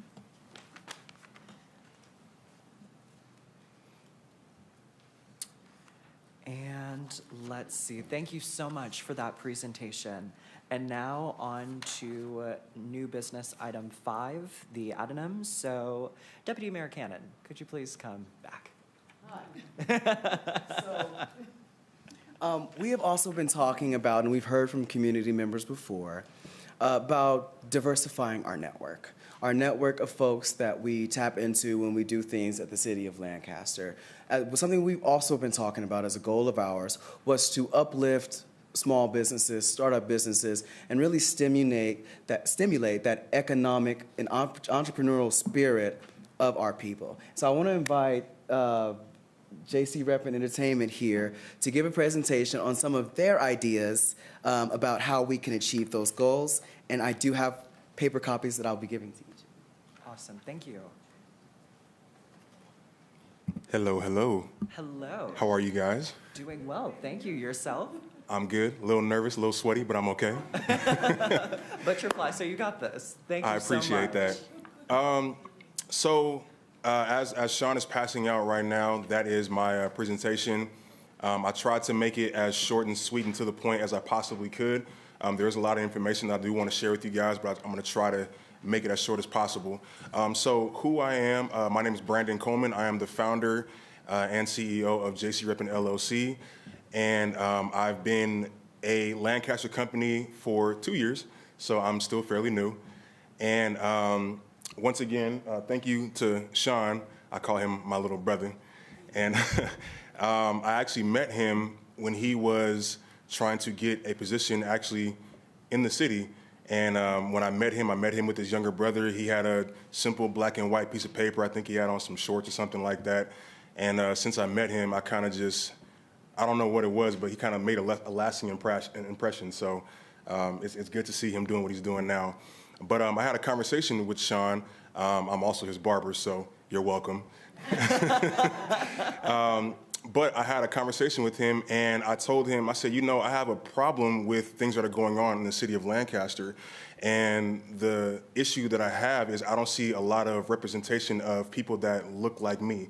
And I'm not necessarily talking about black people. I'm talking about black people that literally look like me, long hair, tattoos, face full of piercings, people from Inglewood, Watts, Compton, so on and so forth that have migrated to Lancaster. I don't see a lot of representation of that. Typically, when I go out to city events, I see people that are, with respect, kind of higher up in age, kind of playing the saxophone, which is a part of our culture, but it's not really us. And then on the flip side of that, I see a lot of really young people that are kind of dancing around with their tutus and tap shoes, which again is not really us. I'm really big in the entertainment, and I'm also really big in the entrepreneurship of what's going on in the Antelope Valley. So I told Sean, I said I would love to see more people that look, sound like me. I might not speak with the proper vernacular. Today I am, because I'm trying to impress you guys. But, I want to see more people that might have their pants a little bit below their waist, but still keep it respectful. That's part of what our culture is. We might wear some Chuck Taylors or some Jordans or some Stacey Adams or anything in between. I want to see more of that. And so me and my team, part of my team is here. We came up with this idea to do the baby business shower to kind of have some more involvement with African American and the Hispanic culture. I'm also Puerto Rican, so shout out to us too. I want to have more involvement of what we're doing, so we can go to the next slide. Go ahead. No, you have a remote, but they got it. Oh, I didn't know that. Awesome. So again, like I said, I am a Lancaster-based company. I've been out here doing business since 2021. I have 3 branches under my umbrella. Those are all the logos to the side. I have JC Reppin Entertainment, which is a music company. For the record, I do all clean music. I'm also a DJ. I didn't know she was going to be here today. I actually DJ'd an event for Miss Karen Davis. I also am the owner of New Beginning Cuts, which is why Sean looks amazing today. And I'm also the owner of Boss Wear Clothing. Boss stands for Bold, Outstanding, Shameless Service. I'm also a Christian as well. Our involvement with the city of Lancaster and surrounding cities is very extensive. Below is a glimpse of the aforementioned involvements: free haircuts for the community, partner with Toys for Tots, musical performances associated with BET, the BET network and other networks, musical performances at various schools, won multiple competitions. Recently, I've performed with a lot of big name and smaller name celebrities. I'm also involved with a lot of songwriters and producers and things of that nature. And so I want to bring more of that representation here. I think somebody earlier mentioned that if you want to get that, you have to drive an hour down the road. But I want to bring that here so nobody really has to go anywhere. Can I use this? Can I push the button? Hey, come on now. So, what the baby business shower is, I'm not going to read it verbatim. I'm just going to kind of explain to you what it is. So the baby business shower is an event that me and my team came up with to celebrate businesses that have been in business, I guess you can say, for 5 years or less. And I want to do 3 things. One, I want to celebrate and just say, hey, congratulations. You kind of stepped over that threshold of having a business, which is sometimes very difficult to do. It can be really scary with all the paperwork and the taxes at the end of the year and this, I don't know what to do or who to talk to. We just want to celebrate you and say, hey, you made it through the hard part. Congratulations. The second thing that we want to do is we want to encourage non-LLC or 501c3 owners to get an LLC or a 501c3. Oftentimes, I'm not going to tell on anybody, but oftentimes there are a lot of events that are going on in the city that are not, they're not allowed to be happening, to say the least. And so what happens is the city will come in and they will shut them down because they're not registered with the state of California. And so we want to encourage non-business owners to say, hey, go get an LLC. If I'm not mistaken, California just passed a law to get them for free now, so you don't really have an excuse now. And then the third thing we want to do is bring the community at large to come out and say, hey, I don't know if you guys know, but there's a lot of small businesses out here that can use you guys' support and assistance. So, hey, we have a t-shirt company over here. We have a small dentistry. We have a baby sitting service over here. We have whatever we have over here. So, and specifically, if you're doing it within 5 years or less, as you guys can see with the statistics right here, a lot of businesses shut down across the U.S., closed completely within their first 5 years. And I was actually astounded by the numbers actually increasing the longer you're in business. And so with me and my team, we want to kind of do our part and kind of lower those numbers if we can, just starting with this city and then going to other cities as well.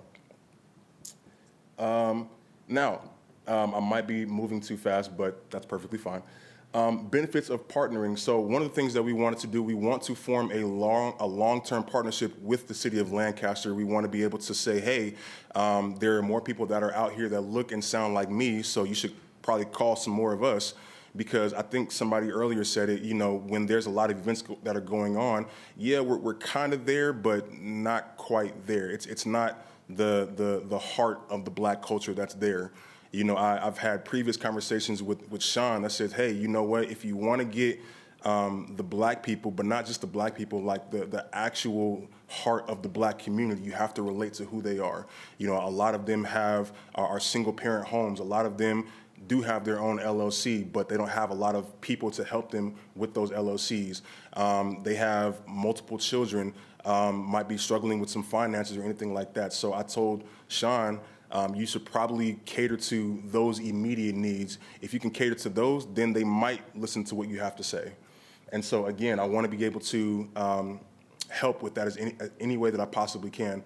Not only that, I would love to be the liaison between me and the heart of the African American culture and the Hispanic culture. Again, I've been out here for 20 years. I know I look fairly young. I am, thank you.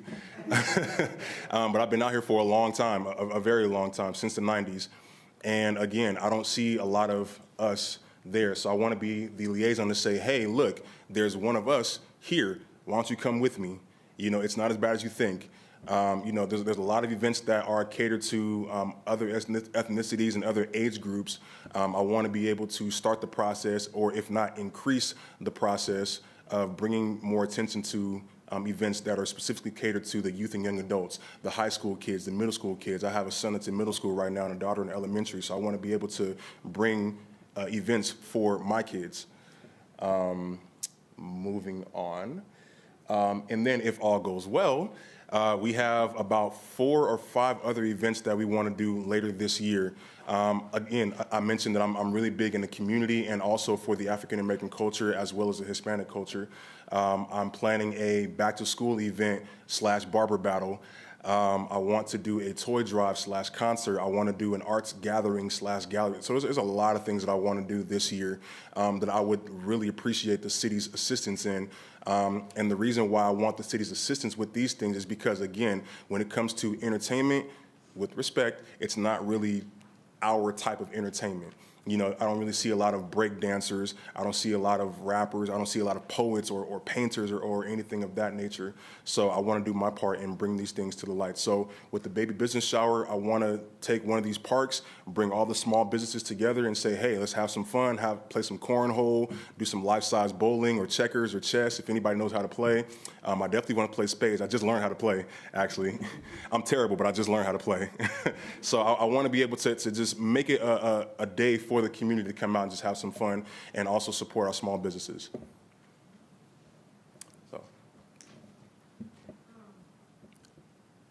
So, Oh, I was just about to say, any commissioners have any comments here? Right here, okay, go right. very exciting.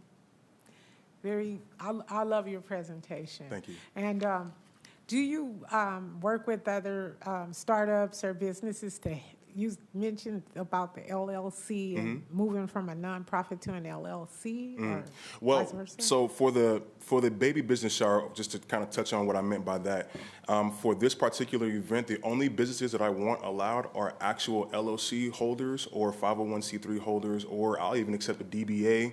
If you went to school and got a license for some type of trade, my assistant is over there. She just got her license to be a nail tech.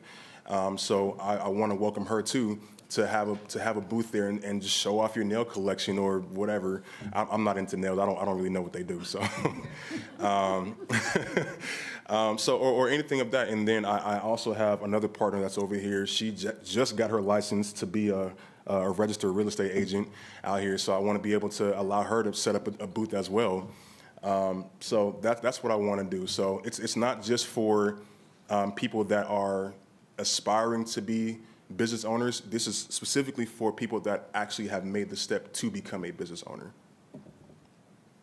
I love this, and I see, especially you being so young, really being able to do some work with even younger people. Absolutely. Youth in the schools. 'Cause Absolutely. for me, I believe that one of the things about our education system that we need to upgrade is getting our children ready for business and being financially stable on their own. Yeah. And having, making some footprints in especially our communities, the Latino community, the Right. African American community, so that we have towns. Yeah. I agree. I agree. And so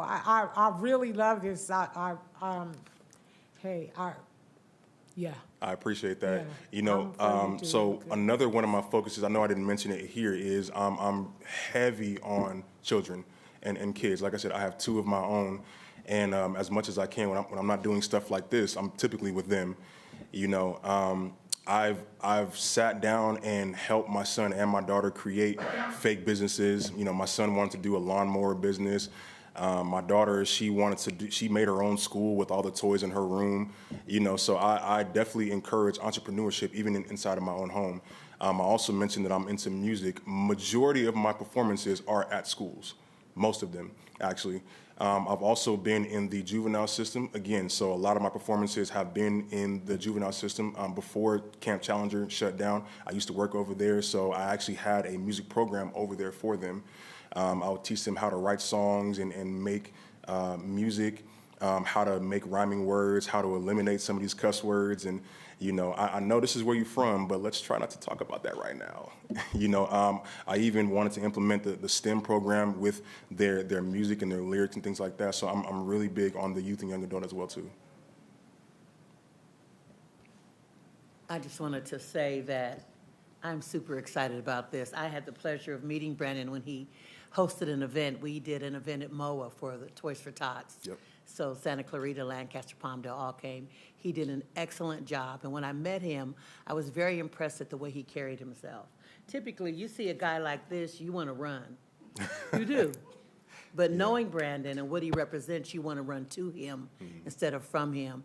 Always mannerable, always speaks with respect, always speaks well. All the music you played was clean.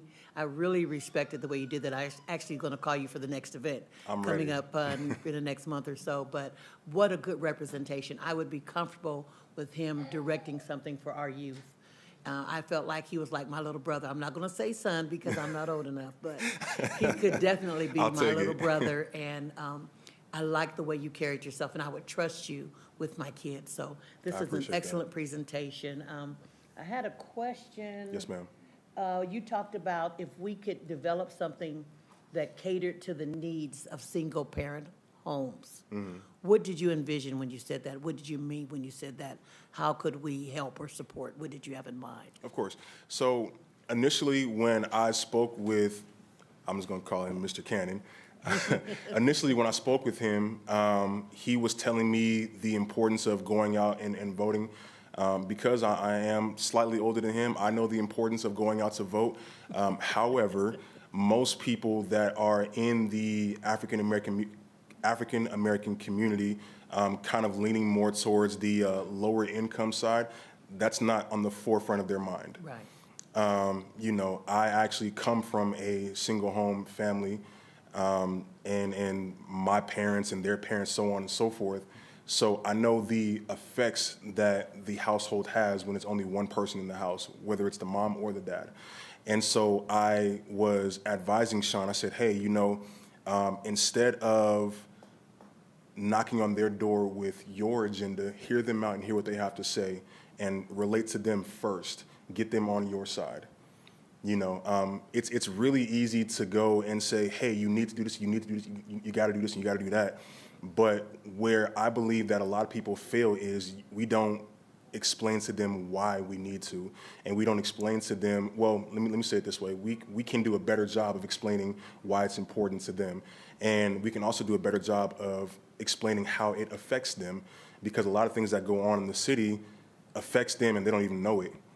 You know, I believe there was a time that I was talking to Sean. He said, yeah, there's actually a community center around the corner that provides these different activities for these kids. And I've been out here forever. I didn't even know. And I'm really in the community and I didn't know, you know. And so that's something that I think that we can do. I think we can do a better job of utilizing social media. Most of the single parents are typically younger. And they're unfortunately kind of getting younger by the day. If we can do something to grab their attention via social media, or having somebody that looks and sounds like them tell them the importance of it, and then also I would even address the wardrobe choices. You know, sometimes when you go to somebody like me, if you come to my house with a suit and a tie, you knock on my door, I'm gonna look through the peephole, I'm not answering the door. But if I see you got like a snapback on, you got some jewelry, okay, I might open the door. You know, so just doing a better job of catering to that particular audience and then explaining to them what you guys are trying to do. I think we can do a better job of doing that as well. Like, for example, with the baby business shower, there's a purpose behind it, but I'm not going to shove it down your throat, so to speak. Everything that I do is with intent and with purpose. Now, I might cover it in a different way to where you don't know you're being affected by it, but the agenda will always be there. You know, so I want to encourage businesses to come out, but I'm also going to make it a celebration. You know, so in one sense, I'm like, oh, you don't have a business? Oh, I'm sorry. But come on out anyway, have some fun. Maybe you can get a business. And I forgot to mention, we're going to have speakers as well to come out and teach on financial literacy and the process of getting an LLC as well. I forgot to mention that. But anyway, those are my little tidbits. Excellent, great, thank you. So I'm sure you'll be working with the Juneteenth committee as well then, right? Sure, why Yes. not? Excellent, thank you. I really just wanted to echo what he's saying, right? So when we talk about if the commission decides to partner with the organization to do the baby business shower, the implications that could have. So we know that there are a lot of artists, young artists out here who feel like their big break might be in LA, and some of them feel stuck in the desert. This is a way that we can retain that talent and let those young people know that, or those slightly older people know, that your talent is valued and needed here. And not only when we diversify that network do they know that, but they see it. And so then they start paying attention to things like See and Be Seen. Then they start paying attention to other things that is targeted at them that they might think that nothing in this city is for them. This is a way that we can enlist the help of the community to be more equitable. And the way that we're being more equitable is by, we are already a diverse city. We have a diverse catalog. We need to be a little bit more, this is how we could be a little bit more inclusive. And in turn, the outcome is equity. I just wanted to add, Brandon, I'm blown away by your presentation. You know, when I hearing it and reading it, it's like for the people, by the people. Yeah. And that's how we get traction on keeping the talent here, having the talent understand that, you know, we can be successful here. And it's just, I'm just really impressed. Thank you. I've had a lot of experience working with youth, and I think a lot of our youth, in general, just need one person, right? One person to lead them in the right direction, help connect them to someone else. I'm just really, really impressed, and yeah, so thank you. Thank you, I appreciate that. I echo that. So I'm kind of doing some planning here in my mind, and I'm looking at thinking about the Juneteenth, but also the event, the community nice event that the Skate Coalition and the Peace and Love and Skate group we talked about.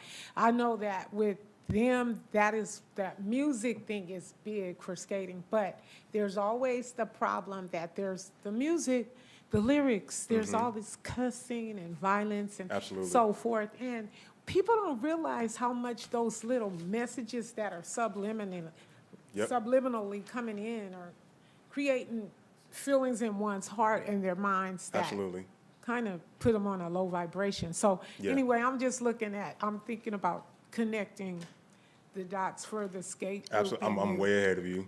I'm glad she went first. I was telling my assistant, like, yo, write her name down. Yeah, okay, right on. So Yeah, so I want to be very clear that even though I am by the people, for the people, I keep everything as clean as possible. There have been several events that I go and I DJ for. The only time I play explicit music is if they specifically ask for it. Most of the time, I play the clean version. And if it's too raunchy and it's still clean, I just don't play it. Like, can you play this? No, I'm good. But we paid you for it. No, she paid me for it. So I'm doing whatever she tells me to play, you know? So I want to be very clear. Like I said, I have two children of my own, 14 and 7. And, you know, even when I'm riding around, I make sure that I play the clean version of the music. You know, even today, I'm you know, riding around with my daughter, and she's playing TikTok in the background. I hear some stuff. I'm like, was that a cuss word I heard? Like, no, it wasn't. Oh, it better not be. You know, so yeah, I want to be very clear that everything that I do is clean. For the record, JC Reppin actually stands for Jesus Christ Reppin. So again, my agenda that I do it's hidden, but it's also very loud. You know, so yes, I am a Christian, but I'm not going to play Kirk Franklin at your party. So don't worry about that. You know, so I you know I'm very aware of what's going on and what's around and what's relevant. So yeah, you guys are safe there. Well, thank you so much. I really appreciate your presentation. I think, like, for example, Sean and my whole ethos to government has been diversifying the face of leadership. I think that that is probably one of the most important things that we can do to move our community and society forward. So I definitely appreciate all the work that you're doing, and the commission is going to absolutely look at ways at which we can help you with that. I think that your presentation about the baby business shower was absolutely incredible. Thank you. And understanding that there are a lot of issues in our community that intersect with that, I think is going to be incredibly amazing to do work on. So thank you so much for all of the work that you're doing. I really appreciate it. And Mr. Chairman, you could take action if the commission wanted to partner for the baby business shower. You guys can decide if you want to do that and how you want to go about doing that. Maybe you could designate someone to work with Brandon, or I could be a liaison, and on how that partnership, what that partnership would look like. But if you guys want to partner for that event that's happening in March, you can decide tonight to do that. Awesome. Okay, so would we vote on this potentially? It's very similar to item NB1. Okay. You guys would support the event. Okay. And then staff can look into how you guys can actually, what can be done to what extent. Because commissions are more of a support role. Okay. And then obviously we make suggestions to council, and there's other ways. So we'll come back to you guys with how we can really get such a what is presented. Okay, absolutely perfect. Thank you so much. Okay then, if we are not taking a vote on that, then we can move on. Okay, awesome. Okay, so taking a vote on supporting the baby business shower for item NB1, I'll make a motion to support. NB5, sorry. NB5, right. I want to make a motion to support that. I second. Awesome, perfect. And we have voted.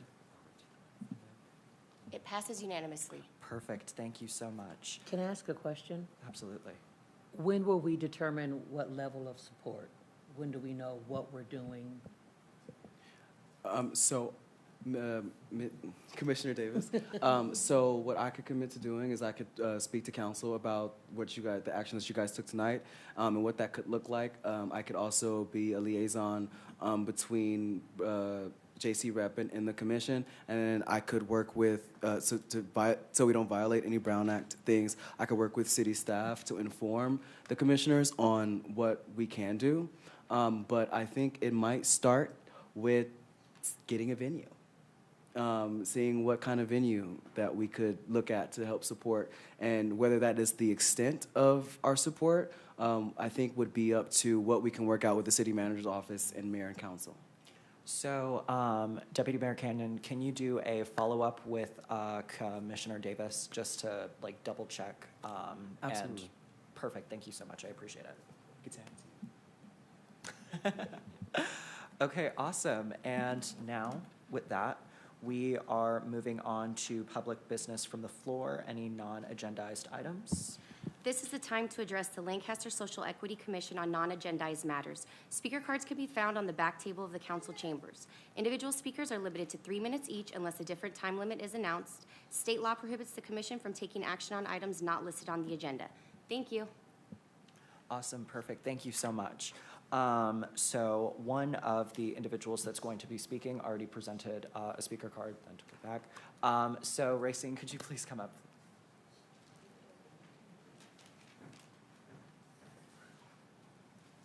Hello, Commissioner. Hello, hello. Hello, panel.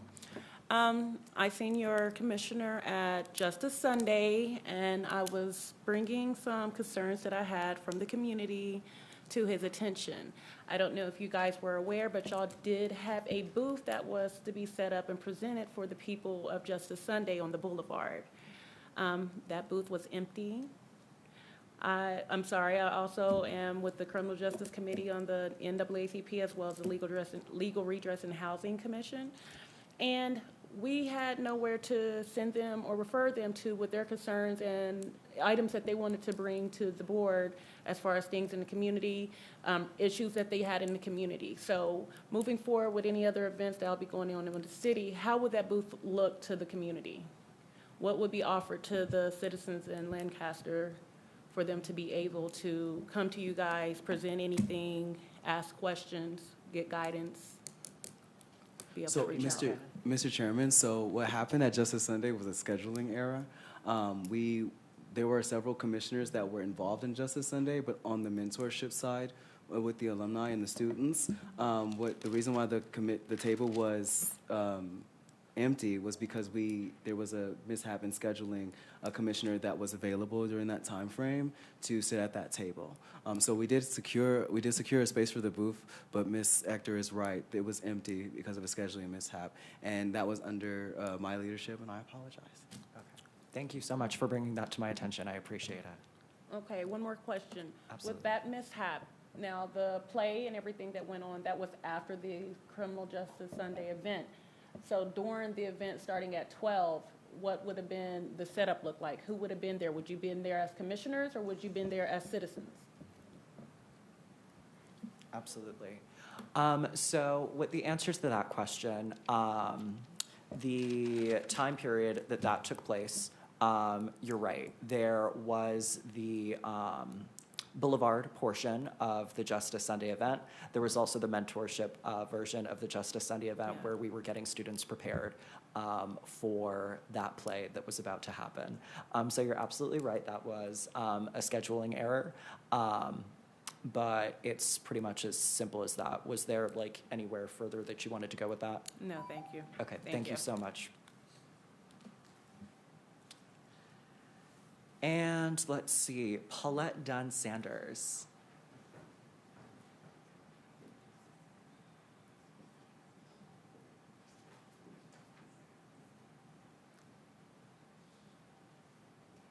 Hello. Good Hello. evening, everyone. Commissioners evening. and Deputy Councilman. Good job. And you, Director, and hi, Tracy. Okay, my name is Paulette Dunn Sanders. I'm the founder of Stopping Pressure on Teens, which is breaking the chain of youth and teen incarceration. But my purpose of being here this evening is to let you all know about the blood drive for tomorrow at the Cedar Center. Hopefully you guys can show up. I'm just extending the invitation to everyone here. That's about it. We need more sickle cell donors. That's the awareness for tomorrow, sickle cell for Black people. And are there any ones that you have coming up after this? Well, I'm sure they want me to do one again in June, but I'm not sure if I'm going to do it yet. All of our emails are publicly listed on the city website. As soon as you find that one is coming up or you're organizing one, please send that over to us. Thank you so much. Thank you. Mr. Chairman, I'm supposed to be addressing you, but I was wondering if there was anybody in the room or near the podium that can tell us, how do we know if we're a sickle cell donor or not? Okay. So I've been told that you go to the blood drive tomorrow and they can tell you your blood type and whether you're a sickle cell donor or not. So. Okay, well, thank you. I appreciate that. And where is it again? I didn't hear where it's going to be. Cedar Center, on Lancaster Boulevard in Cedar. What time will it take place? I'm sorry, you guys. From 9 to 3, it's at the, it's going to be at the Cedar Center for Arts, the smaller building. So yes, it's from 9 to 3. Please show up. Thank you. And with that being said, do we have any more public business from the floor? Any other speaker cards or non-agendized items? No, we do not. Okay. Oh. Oh my gosh, there we go. I'm so sorry, Lori. So sorry. Hello all, I'm Lori. I'm actually here for a few organizations, including the NAACP. I'm actually its new president. I've been here 18 days? 18 days, but I've been in the Antelope Valley for quite some time. I actually commuted for a while from Riverside. Then I finally moved out here, and I put my child in school out here, public and private. I worked out here for the State Department of Veterans Affairs, and I also taught for a minute at the Challenger McAuliffe Detention Center, and I've seen quite a few issues out here, and soon realized that the Antelope Valley does have some of the highest racial disparities in not only all of LA County, but California. And so moving forward, I hope to remind our community and inform those who may not know about the history of the NAACP. It is the oldest and largest civil rights organization in this country, in America. And what I aim to do during my the next 2 years is unite organizations that work together to fix these systemic gaps. I've been into classrooms where sometimes I would see a teacher put all the black students at one table. I've literally been sitting in complaints, sitting in with parents, talking to principals, trying to suspend 4-year-old boys, 4-year-old black boys for writing on the carpet and slapping on a state penal code for destruction of state property. So those are critical things that I think a lot of these social engagement events really don't meet the need of the urgent need of what needs attention. It is good to have these social events and to have a lot of these CBOs doing these festivals. I was part of the Juneteenth last year. I do want to remind everyone how we can use these events to reach out, and it's important to do surveys, valuable surveys, and respond to them as well. Thank you. Perfect. Thank you so much. Do any commissioners have any questions or comment on the item that they just heard?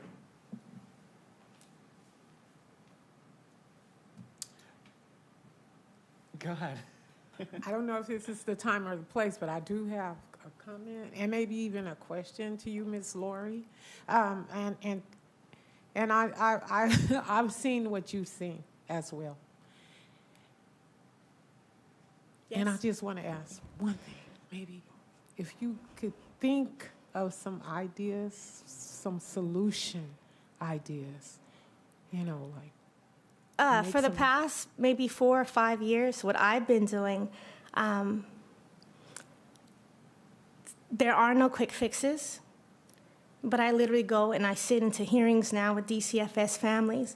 There are judges, there are attorneys, there's a specific law firm that sends out attorneys that do not advocate for parents, that do not even submit evidence that families are submitting, and this has happened in the city of Lancaster. I've sat with parents who can't even file complaints in schools because they don't have any support and they simply don't get responses.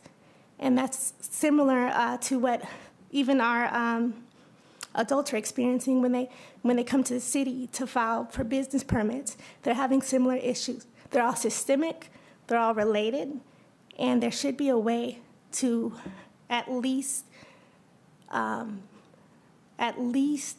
understand the depths of how people are experiencing these challenges. You can't meet that need if you don't fully understand what it is. So that's what I've been doing. Case management, following families from being on the street to following them and being in their journey, involved in their journey to being housed. So you have to be involved with families from start to finish. A giveaway is fine, but we want long-term results. Thank you. Thank you so much. Thank you for that. Any other public business from the floor? Okay, perfect. And now we are at the section of the agenda where it is time for commissioner comments. And this is the part that we have been waiting for a while. So I am going to keep this very, very brief. But thank you so much to all of you that joined us this evening. This is a few firsts for our commission. Firstly, for the first time ever, we have Commissioner Sanchez and Commissioner Ramos joining us from the dais from the Social Equity Commission. So congratulations to you both for becoming commissioners.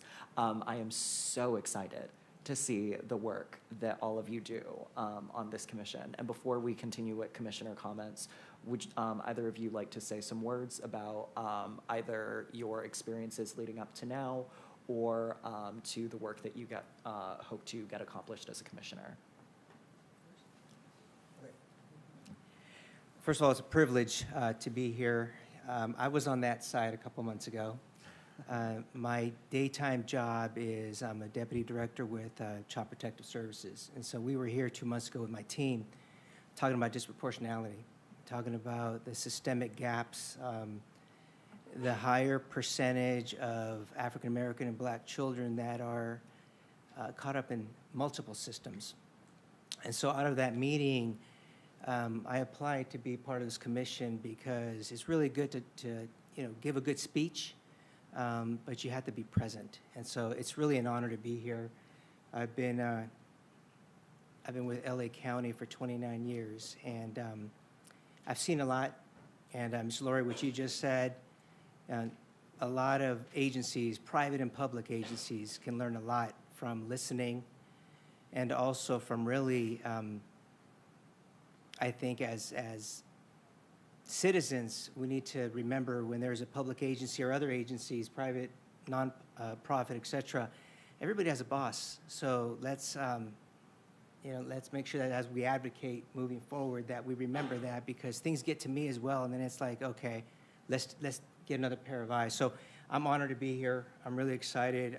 I've heard some really amazing ideas all night long, and I really want to be a part of positive change, especially for those groups that have been historically underserved. We're talking Black, African American, Latinos. And I think if we help one group, we help all. That's what I'm hoping for. But it's an honor and a privilege to be here. Thank you so much. Commissioner Sanchez. I'm also honored and excited to be part of the Social Equity Commission, and I'm excited to represent its vision. For my career, I work with at-risk, or as we like to say now, at-promise youth.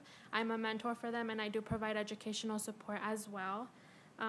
So being part of this commission, I want to find and create equitable resources for our at-risk youth in our community overall, and just to make our community diverse and as equitable as possible. So it's an honor to be here, and thank you. Thank you so much. And I guess just very briefly to round us out with the new roles that we will be taking, I'm sure as many of you have noticed, this is my first meeting where I do officially hold this gavel. I am now officially the chair of the Social Equity Commission, which is something for me that is groundbreaking and amazing. There has not been a younger chair in city history. Sorry, Sean. Our whole goal with this is building up leadership and making sure that younger and younger people have the opportunity to see themselves reflected in leadership.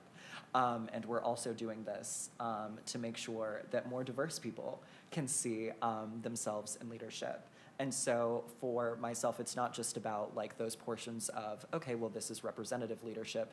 It's also about doing the work. And over these next few months and over this next year, I'm going to be laser focused on doing some of the work that's going to be bringing us together, such as focusing on how we utilized our city services to make sure that each of the city buildings that we have are being used in ways that are equitable, to all communities.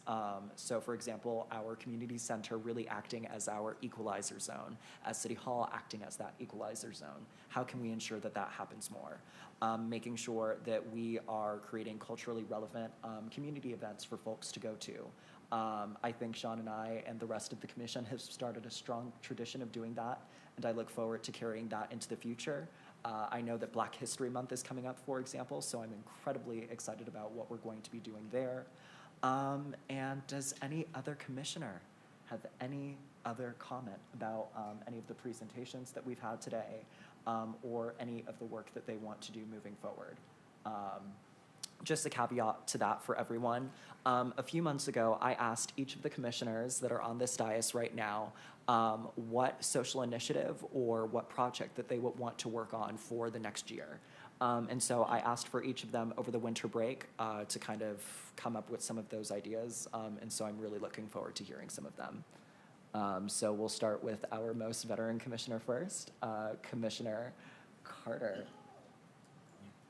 Does that mean I'm the oldest commissioner? No, that does not. That means that you have been on the commission the longest. As soon as I said that, I was like, oh my God. Oh my Jesus God. But go right ahead. I'm just happy that we have new members of the commission that really are I feel it, dedicated to, serving the community.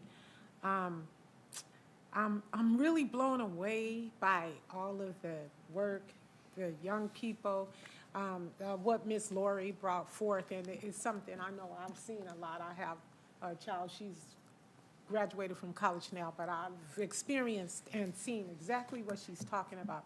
And I just want to say that it's good for us to talk about what we're going to do, but it's really about a practice. Because as we've heard tonight, in this city especially, diversity is a fact. That's a fact. Inclusion, though, and it's reaching out, it's bringing in, it's serving. That's inclusion. That's a practice. That means you have to do something, not just talk about it, but do something. And when we practice that inclusion, that's how we get equity. That's the outcome, is equity. So just diversity is the fact, inclusion is the act, and equity is going to be what we get the outcome. So let's not, and we don't here in this commission, we don't just talk, we walk. So let's continue walking, and now we have even more legs, so let's do it. We do have more legs. Yes, we do. Let's see. Yes, Commissioner Davis. Thank you. I just wanted to say also again what an honor it is to be a part of this committee, but not just to be a part, but to really affect change. I'm extraordinarily excited about making a difference. Love seeing all the people out here. I'd like to maybe triple it the next meeting and get our community out there, get the word out, let people know that we're not here just to chit-chat.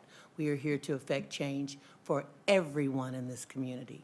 Every mother, every father, every race, every ethnicity, we want to make a difference. And I have noticed that there is an equity imbalance in the job search. And look at a lot of our big corporations, and I don't see us there. I don't see us there, us as in minorities. So I think that's something we need to work on. I also want to do a big fair or an event for single parents and have babysitters there and have a big celebration, and also to have workshops and training and give them tools and resources. So I think there's a lot we can do to affect change. I got a whole list. We don't have that much time, but I do want to transform lives in this community and in this position, not just to come and feel good, but to be changed and to be impacted so that my babies and your babies and our grandbabies don't even see some of the struggle that we've seen in the past. So I'm super excited, and I really appreciated all the presentations this evening as well. Thank you. Thank you so much, Commissioner Davis. I am going to have to take a look at that list because I'm very interested. I am very interested in seeing the priorities that you have. Commissioner Ramos? No additional comments. Okay, awesome.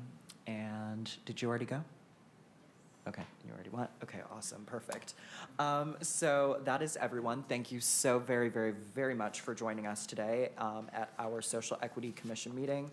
The next regular meeting is scheduled for Wednesday, February 15th, 2023 at 5 p.m.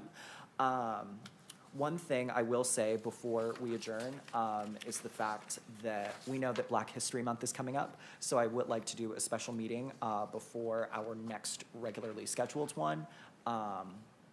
And I would hope that that would take place at around the 20th or the first week of February.